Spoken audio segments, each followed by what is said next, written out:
यत् फलं नास्ति तपसा न योगेन समाधिना तत्फलं लभते सम्यक कलहु केशव कीर्तिनार्थ। मित्रों, जय श्री राधे की। कलयुग की विशेषता ये थी कि कलयुग में भगवान का संकीर्तन ही पर्याप्त है।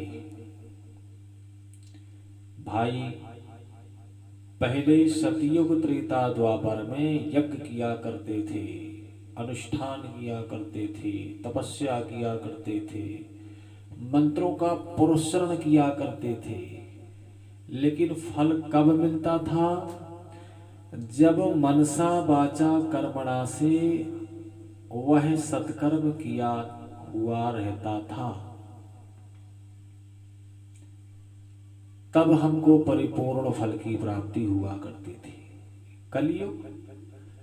कलयुग में थोड़ा भी अगर धोखा से जाने अनजाने में हमसे पाप हो गया है तो भगवान का नाम संकीर्तन आप हृदय से गुनगुनाइए, तत्काल वह पाप नष्ट हो जाता है। और जो तुम गुनगुनाए हुए संकीर्तन में पुण्य की प्राप्ति किए हो, ये तुम्हारा बैलेंस बढ़ जाता है। कलयुग का उपयोग अच्छे महात्माओं से पूछें, क्योंकि वो उनका उस युग का वो उपयोग कर रहे हैं। ये हमारे लिए बेनिफिट है बाकी युगों की अपेक्षा से। हम कलयुग में जन्मे, परम सौभाग्य हमारा। भाई, जैसे हमारे भारत देश का जो राजा है इस समय में प्रधानमंत्री जी हैं श्रीमान नरेंद्र दास दामोदर मोदी जी, हमारे देश के राजा हैं। राजा पिता के समान होता है।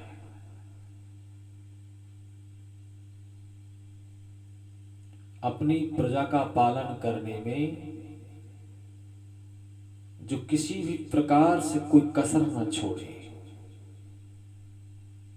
जो अपनी प्रजा का ध्यान रखे, सुख में दुख में किस चीज की कमी है, किस क्षेत्र में क्या चीज की आवश्यकता है, यह वहां सुलभ कराना, वह राजा रूपी पिता का कार्य होता है। उन्होंने देखा कि पूरे भारत में कच्चे मकान होना ही नहीं चाहिए। धीरे धीरे सनई सनई करके सब लोगों के मकान पक्के बनवाने लगे। ये हमारे लिए बेनिफिट है, क्योंकि हमारे राजा का आदेश है। जो शुल्क वहां पर निर्धारित की गई है वो आपको प्राप्त होगी और वो निःशुल्क प्राप्त होगी। हाँ, अब अपने ही रुपयों को लगा करके कुछ तुम मिला दो, कुछ राजा ने मिलाया, डबल सहयोग करके आप अपने मन भर जो जैसा घर बनाना चाहते हो वैसा बना लो। तो जो आपको बेनिफिट मिला है वो आप तो वहां से ले ही रहे हैं। वैसे ही इस कलयुग का प्रभाव है मित्रों। सतयुग त्रेता द्वापर अपने अपने युगों को पूर्ण कर चुके हैं, लेकिन इनसे फल प्राप्त करना उतना सहज नहीं था जितना सहज हमारे इस कलिकाल में है। तुलसी बाबा जी भी संकेत दे रहे हैं। हाँ, कलियुग केवल हरि गुण गाहा, गावत नर पावहि भव थाहा।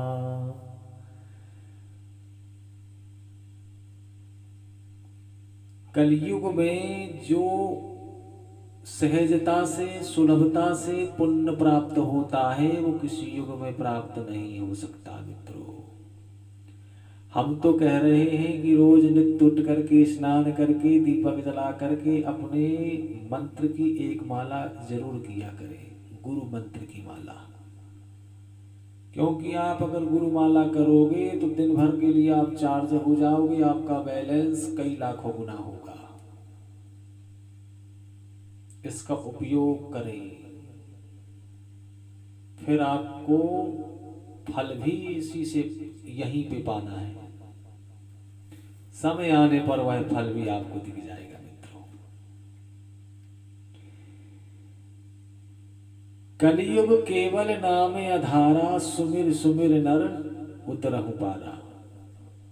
आप भगवान का स्मरण करते रहिए और अपने जीवन को भवपार करिए मित्रों। राम नाम की नौका है, उसमें बैठ जाइए। कितना ही तूफान आए, कितने ही आंधे आए, मेरी नैया है तेरे हवाले, तू जाने तेरा काम जाने। फिर आपको किसी भी प्रकार से कोई कष्ट नहीं हो सकता। ये कलियुग का सुंदर प्रभाव है, ये विशिष्ट प्रभाव है। यही प्रभाव को देख करके राजा परीक्षित ने उस कलियुग को स्थान दिया। हाँ, राजा परीक्षित ने उस कलियुग को स्थान दे दिया। कितने सुंदर गुण होते हुए भी मनुष्य का दुर्भाग्य देखिए। कलियुग के कलुषित प्राणियों का वातावरण देखिए, दुर्भाग्य तो देखो कि भगवान नाम संकीर्तन का जो एकमात्र ही गुण का सहारा कलियुग बना हुआ है, इसके बाद भी अधम मनुष्य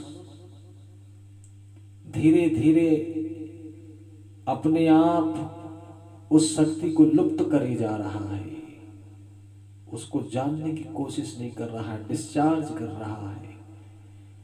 धीरे धीरे वो स्वयं डिस्चार्ज होता चला जा रहा है। अरे मित्रों, चार्ज होइए, चार्ज रहोगे